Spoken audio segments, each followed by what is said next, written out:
Hello students, कैसे हैं आप सब। आज हम लोग बात करेंगे बिहार लोक सेवा आयोग की जो 70वीं एग्जाम होने वाली है 70 बीपीएससी, उसके बारे में।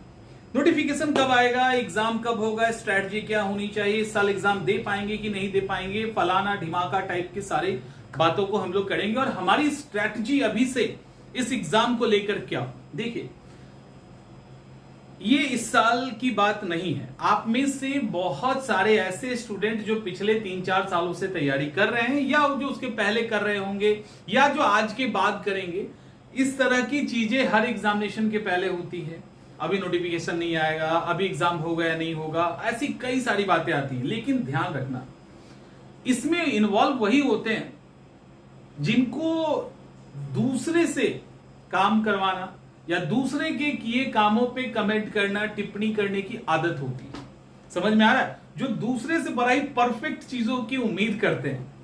लेकिन वो स्टूडेंट जिनको लगता है कि नहीं हमें इस एग्जाम को निकालना है, वो बहुत सीरियस है हर तरीके से, वो कहीं भी किसी से कुछ नहीं पूछ रहे हैं। नोटिफिकेशन कब आएगा, फॉर्म कब भरा जाएगा, एग्जाम कब होगा, मैं गारंटी के साथ एग्जाम इस साल नहीं होगा, इस साल लास्ट में नोटिफिकेशन आएगा, कई सारी चीजें जो ये डिस्कशन में इन्वॉल्व है ना, वो डेफिनेटली उतने सीरियस स्टूडेंट नहीं है। ये कड़वी बात है, लेकिन आपको एक्सेप्ट करना होगा। और खास करके नए स्टूडेंट को मैं सलाह देना चाहूंगा, नए स्टूडेंट को, कि आप अगर नए हैं तो इन सब चक्रों में ना पड़े। आपका काम है एग्जाम की तैयारी करना, आयोग का काम है एग्जाम लेना।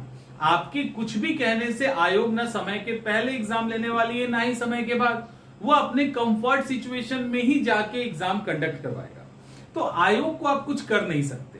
उसको जब नोटिफिकेशन निकालना होगा आयोग तभी निकालेगी। जितने सीट की निकालनी है आयोग उतने ही सीट का निकालेगा। इसके अलावा जब एग्जाम लेना होगा तभी एग्जाम लेगा। पीटी मेंस के एग्जाम के बीच में गैप जितना देना होगा वो उतना ही देंगे, और आप कुछ नहीं कर सकते सिवाय एक अच्छी तैयारी के साथ एग्जाम में पार्टिसिपेट करने के। तो जो स्टूडेंट वास्तविक में गंभीर हैं, वो इस तरह के सोशल मीडिया डिस्कशन से थोड़े बाहर है, और आप भी बाहर हो जाए। समझ में आ रहा है? और एग्जाम की तैयारी कीजिए। अब सवाल ये उठता है कि नोटिफिकेशन कब आएगा, क्या इस साल एग्जाम होगा कि नहीं।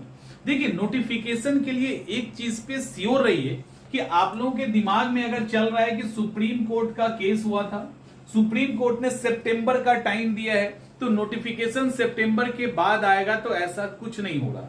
नोटिफिकेशन में थोड़ी डिले है, नोटिफिकेशन में इतना डिले नहीं होगा। दूसरा सवाल, जो एग्जाम है, आप में से कई सारे स्टूडेंट का कहना है कि एग्जाम इस साल होगा भी नहीं, होगा तो दिसंबर के लास्ट में होगा टाइप की चीजें। नहीं, एग्जाम में भी डिले होगा, लेकिन इतना डिले एग्जाम में नहीं होगा जितना आप लोग सोच रहे हैं। और इसके बाद जनवरी में आपसे मेंस भी लेना है, तो ध्यान ये रखिएगा कि आप प्रीलिम्स का एग्जाम जब भी देंगे, मेंस के एग्जाम में वो उतना समय नहीं देंगे। 1 मिनट के लिए हम मान लेते हैं कि आपका पीटी का एग्जाम जैन में हो रहा है, मान लो पीटी का एग्जाम दिसंबर में हो रहा है और जनवरी में आपको मेंस देना है, तो आपको क्या लगता है कितने दिन का समय वो देंगे? हम एक मान लेते हैं, तो बहुत करेंगे तो जनवरी छोड़ देंगे, फैब में ले लेंगे। और अभी क्या होगा, अभी सितंबर में अगर एग्जाम होता है अकॉर्डिंग टू जो रूल है इनका टाइम टेबल, तो अक्टूबर, नवंबर, दिसंबर 3 महीने मिल रहे थे। 3 महीने में आप एक अच्छी खासी तैयारी कर सकते थे। लेकिन अगर एग्जाम डिले हुआ तो इसमें आयोग का नुकसान तो है नहीं, आयोग को तो कोई मतलब नहीं, उनको थोड़ी ना नौकरी करना है, तो आयोग को तो कोई नुकसान नहीं है। अगर एग्जाम में डिले होता है तो ये सीधा सीधा नुकसान स्टूडेंट को होगा, सिर्फ आपको होगा। आप में से अगर कोई भी ये सोच रहा हो कि प्रीलिम्स का एग्जाम 2 महीने बाद, 3 महीने बाद टाइम मिल रहा है, तो ये टाइम का कोई खास फायदा नहीं है जब आप इस बीच के समय को सही तरीके से यूटिलाइज नहीं करेंगे। तो समझ में आ रहा है? अब आपके लिए क्या होना चाहिए टारगेट, आप जो जिस पैटर्न पे आप तैयारी कर रहे हो ना, आप एक चीज ध्यान रखिएगा, एकदम से अच्छे से ध्यान में रखो इस बात को। रिजल्ट उसी का आएगा जो 30 सितंबर को एग्जाम को टारगेट करके तैयारी कर रहा है।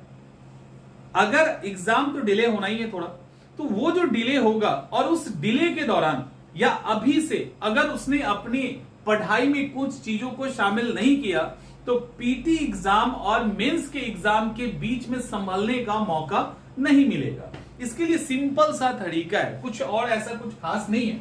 बस आपको अलर्ट करना है कि अगर एग्जाम डिले होता है तब भी और नहीं होता है तब भी, अभी आपको 30 सितंबर को लेकर आप जो भी तैयारी कर रहे थे अपनी तैयारी को कंटिन्यू रखिए, क्योंकि किसी भी तरह के बहकावे में आपको आने की जरूरत नहीं है। एग्जाम दिसंबर में नहीं, एग्जाम अगले साल के जुलाई में नहीं फर्क पड़ता। हम 30 तारीख की तैयारी कर रहे हैं ना, पहले से हम 30 तारीख की ही एग्जाम की तैयारी करेंगे, ये ध्यान रखिएगा।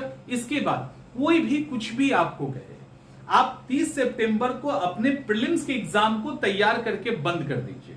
लेकिन आप में से कई सारे स्टूडेंट मान लो अच्छी खासी तैयारी कर चुके हैं, फिर वैसी स्थिति में क्या करनी है? देखो, जिन्होंने तैयारी नहीं किया है वो अभी प्रीलिम्स पे ही टिके रहिए। 30 सितंबर का जो आपका टारगेट है उसी के अकॉर्डिंग प्रीलिम्स को समाप्त कीजिए।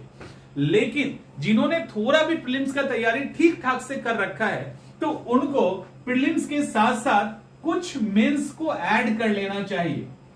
थोड़े से मेंस के टॉपिक को आप ऐड करो। अगर आप 10 घंटा पढ़ रहे हैं, 8 घंटा पढ़ रहे हैं, तो कम से कम 2 घंटे आप मेंस को दीजिए। सवाल है कि मेंस के किस सेक्शन को आप 2 घंटे देंगे। तो मैं स्टार्टिंग में यही कहूंगा, अगर आपने मेंस की तैयारी पहले नहीं की है तो मेंस के उसी सेक्शन पे आप काम करें जो सेक्शन जीएस में भी आपको सपोर्ट करेगा, like modern history, art and culture, geography, polity, economics, science and tech भी। समझ में आ रहा है? आईआर को छोड़ दीजिए, डीआई को छोड़ दीजिए। तो ऐसे सेक्शन, और उसके अंदर भी कुछ इंपॉर्टेंट सेक्शन है जो प्रीलिम्स में आता ही आता है, जैसे फ्रीडम मूवमेंट से रिलेटेड, तो उसको देख लो, क्या दिक्कत है? उसको हम थोड़ा सा पीटी के पॉइंट ऑफ व्यू से तो देखेंगे, थोड़ा सा मेंस के पॉइंट ऑफ व्यू से भी देख लेंगे। हमारा एक पंथ दो काज हो जाएगा। तो अभी इसके साथ एक और काम आप थोड़ा सा कर सकते हो, 2 काम और कर सकते हैं, एक नहीं। एक तो एस्से को आप ठीक कर सकते हैं अगर आप करना चाहें तो, और दूसरा आंसर राइटिंग। आपको लगता है बार बार आंसर राइटिंग की बात करते हैं, वो उतना ही महत्व रखता है जितना हम बात करते हैं, ठीक है? तो आप एस्से को ठीक कर सकते हैं। एस्से पूरा एक पेपर है, आपका एक पेपर का प्रॉब्लम सॉर्ट आउट हो सकता है अगर इस बीच में आपने एस्से को ठीक कर लिया तो। क्योंकि एस्से को ठीक करने में समय लगता है, आंसर राइटिंग को ठीक करने में समय लगता है। आपको लगता है कि मेंस के और टॉपिक हम नहीं पढ़े, छोड़ दीजिए, इन दोनों को तो ठीक कर लीजिए, इसमें आपको समय भी नहीं लगेगा। एस्से और आंसर राइटिंग में आप थोड़ा थोड़ा 2-2 घंटे भी करोगे ना 1 महीने, तो आप इसके अंदर बढ़िया कर जाओगे।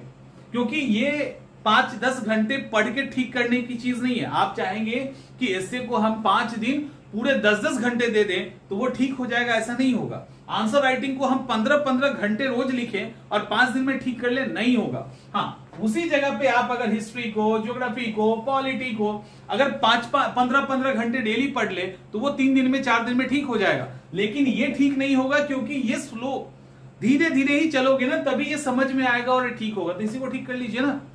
जो भी करना है कुछ भी कीजिए, मेंस के कुछ सेक्शन को कवर कर लीजिए ताकि आगे आने वाले एग्जाम में खुद को आप सेफ कर सके। समझ में आ रहा है? तो जो भी इस एग्जाम की तैयारी कर रहे हैं तो आपके लिए 30 सितंबर ही एग्जाम का डेट है, इसको लॉक कर लो और 30 सितंबर को ही टारगेट करके आप आगे चलिए। आप कंफ्यूज कहां होंगे? वो स्टूडेंट जिन्होंने तैयारी नहीं की है ठीक से, तो उस तरह के स्टूडेंट को दिक्कत हो रही है। वो चाह रहे हैं कि डेट आगे बढ़ जाए, और डेफिनेटली डेट आगे बढ़ेगा तब भी वो अपनी पढ़ाई को डिले करेंगे। जो 30 सितंबर के लिए डिले कर सकता है तो वो 30 नवंबर के लिए डिले नहीं करेगा। एक बार सोचो, एक बार सोच के देखिए, जो सितंबर में प्रॉपर तैयारी नहीं कर पाया, जबकि डेट 1 साल पहले से अनाउंस है, अगले साल यानी 2025 का डेट आज से अनाउंस है, और उस टाइम में कोई कहेगा कि 30 सितंबर के बाद में एग्जाम हो तो बड़ा अच्छा लगेगा। तो 1 साल पहले हमें डेट पता और तब हम तैयारी नहीं कर पाए, तो 2 महीने का एक्सटेंशन अगर मिल भी जाता है तो क्या तैयारी हो जाएगी? तो इस तरह की किसी भी बचकानी चीजों में ना पड़े, कोई इस तरह के डिबेट में ना पड़े, और पूरी तरह से अपने आप को 30 सितंबर को लेकर फोकस्ड रहे। आपके हिसाब से उसी दिन एग्जाम हो रहा है, कुछ भी नहीं सुनना है, किसी का नहीं सुनना है। आप अपनी तैयारी को कंटिन्यू रखिए, और जो चीज आपके हाथ में नहीं है, लाइक नोटिफिकेशन निकालना, डेट अनाउंस करना, सीट, नंबर ऑफ सीट कितना होगा, एज क्या होगा, कब क्या होगा, ये सब कुछ नहीं है ना, ये आयोग का काम है। जो उनका काम है उनको करने दीजिए, जो आपका काम है आप कीजिए। उसमें आपका इन्वॉल्वमेंट तब मायने रखता है ना जब आपके इन्वॉल्वमेंट से कुछ हो सकता है। जब आपके इन्वॉल्वमेंट से कुछ हो ही नहीं सकता तो वहां अपना टाइम क्यों बर्बाद करना है? तो अपने आप को थोड़ा सा मैनेज कीजिए और अपना जो आपका काम है उसको बहुत अच्छे से इस बीच में परफॉर्म कीजिए, ताकि वहां पे बहुत अच्छा अभिनय कर सके। जब बीपीएससी के मंच पे जाओगे ना, तो बहुत अच्छे से प्रेजेंट कर सको खुद को प्रीलिम्स में, मेंस में, इंटरव्यू में, और एग्जाम आपका होगा। एग्जाम आपका होगा तो 30 सितंबर ही हमारा टारगेट है। लॉक हम उसी को करेंगे और उसी टारगेट को हम अपनी सारी चीजों को पूरा करेंगे। इसके साथ ही आप अपनी तैयारी को कंटिन्यू रखें। उम्मीद करते हैं चीजें समझ में आ गई होंगी। मिलते हैं हम लोग नेक्स्ट सेशन में।